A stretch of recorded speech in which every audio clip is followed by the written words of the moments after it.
The Polestar 2 is often billed as the Tesla Model 3 killer that you're looking for. But is it as good as people claim it is? Well, I'm going to drive this one and we're going to find out.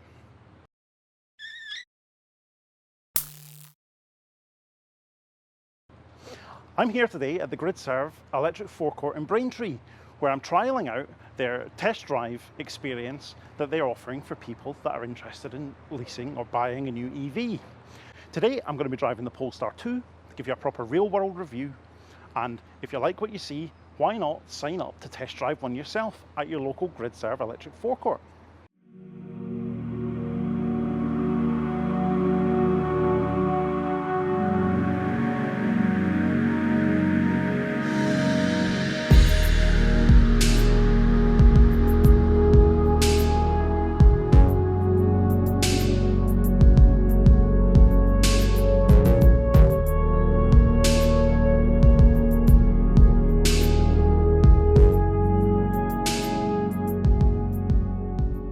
So here we are then in the Polestar 2. This particular model is the long-range single motor version with a 78 kilowatt hour battery, about 75 kilowatt hours usable.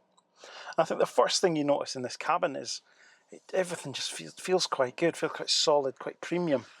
I think you can definitely tell the influence that Volvo obviously have over Polestar, and this definitely feels like a premium, well screwed together product. If I do all the, stroking the plastic, stroking the dash and all that stuff, it just all feels really nice. It's not creaky, it's not that hard, horrible plastic. It's all really nice. Nice leather steering wheel. This particular model has cloth seats, but they're nice and soft, comfortable, everything you want really.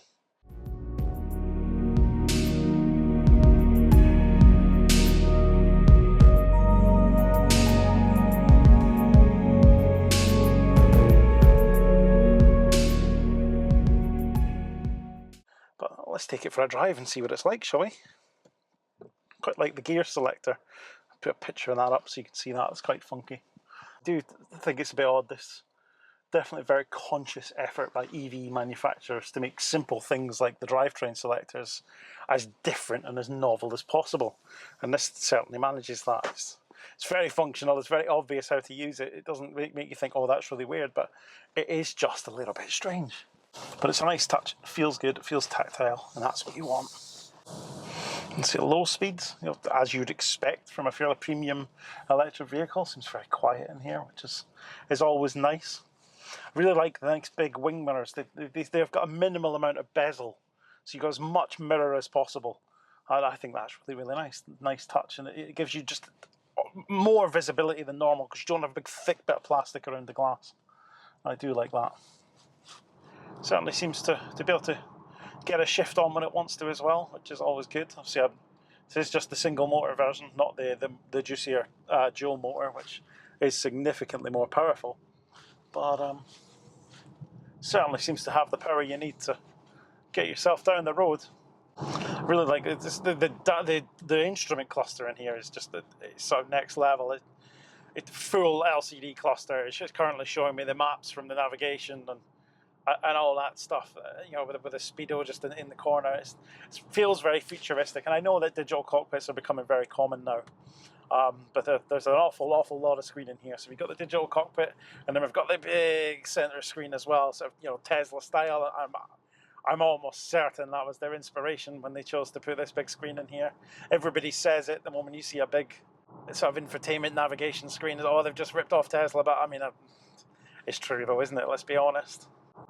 As is true to form with a lot of cars these days, we have the climate control and the heated seat controls and stuff all on this screen. They do seem to be a permanent feature on the bottom of the screen though, so you can get at them anytime you want, which is nice. But I mean, manufacturers could do to stop this obsession with touchscreens for everything. I do still like some tactile controls for climate and what have you. It's a very strange synthesized noise, the indicators. I'm not sure if the microphone will be picking it up, but I'll try and include that if I can.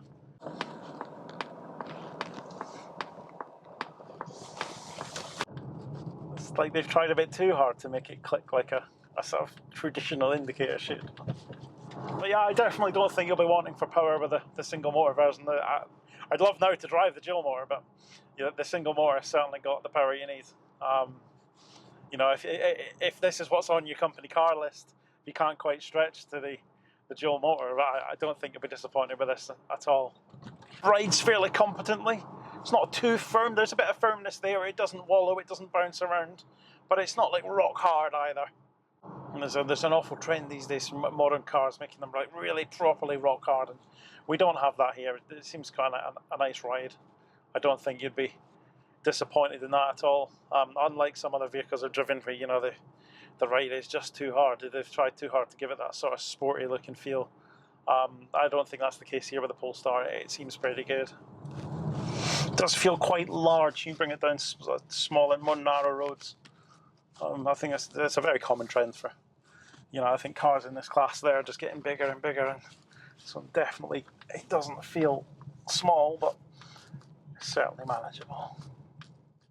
One of the reasons for the size might be the amount of luggage space that's available. The 405 litre boot is more than adequate, and the hatch opening is nice and wide.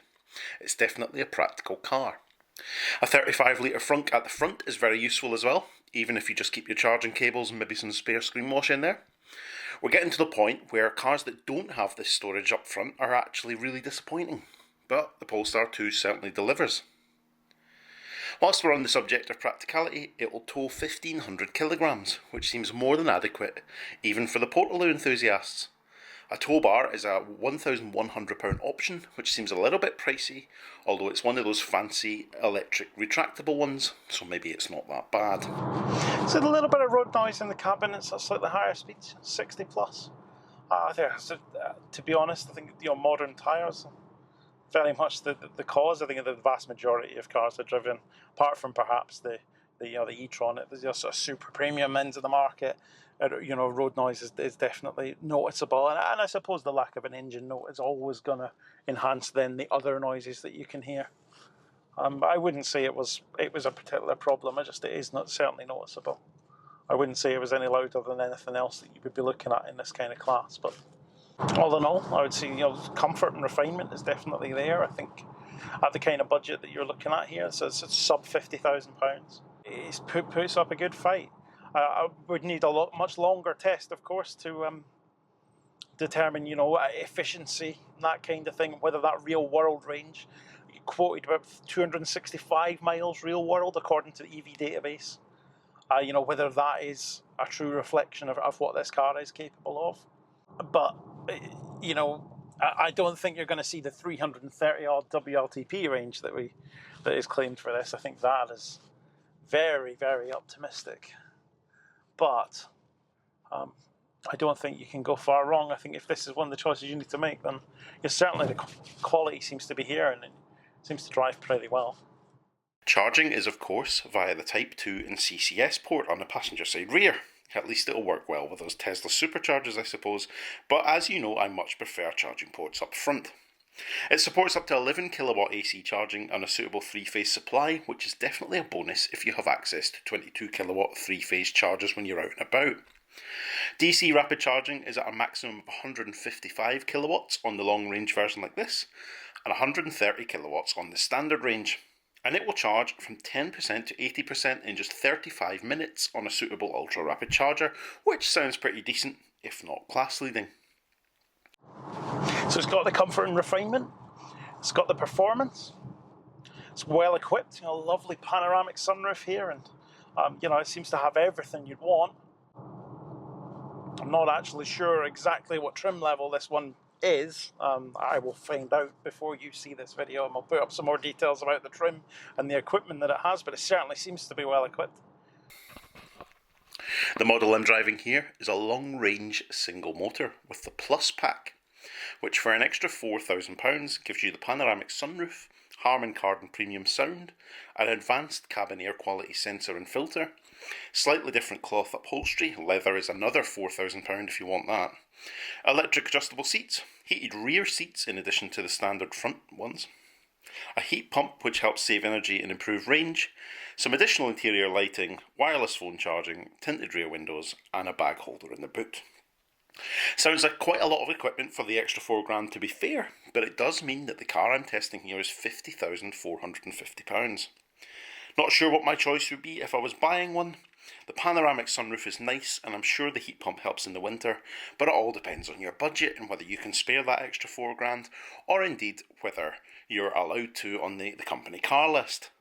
So should you consider buying one? I mean, I think if you've got the kind of budget and you're looking for a premium saloon like this, you definitely want to test drive one. I would definitely say you want to give one a go and you want to compare it to everything else that you're looking at in that market segment for sure. It's definitely a worthy contender, and I definitely think that you'd be foolish to rule it out.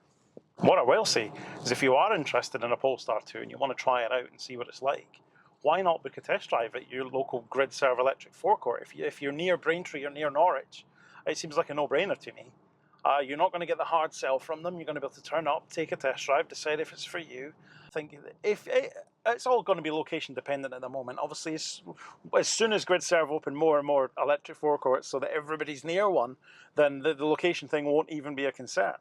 But I think it's a great way to try out new EVs and see if they work for you without having to go through all the hassle with the manufacturer. Now, obviously, Polestar are a little bit different from other manufacturers. They hold test drive events. You can sign up, you can go and test drive. And it's a little bit different from buying from a dealer, I think. But I don't think you've got anything to lose. If you are near a GRIDSERVE location, sign up, have a go. You're probably, the decent chance you'll end up driving this very car. So give it a go, check it out. I mean, I do think this is a very worthy contender if you're looking for a car in this part of the market.